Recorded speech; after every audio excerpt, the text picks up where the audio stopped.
Ruang State led by Governor Mayol Kurakwei and discuss problems facing the state.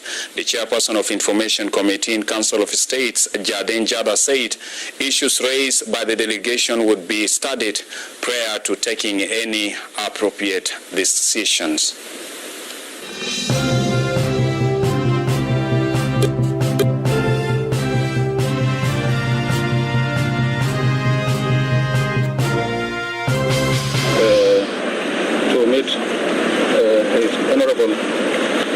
The Speaker of Council of State, and the purpose of the meeting was to congratulate and thank them for the wise decision they had taken to increase the number of counties for Ruang State to 8. Number 2, also we are coming to let them know that there are some changes that have taken place, that some of the counties' names have changed to different names, and also some of the headquarters after a wide discussion with the communities. So according to our national constitution, we have to come and let the council know that there are some changes, so to be approved.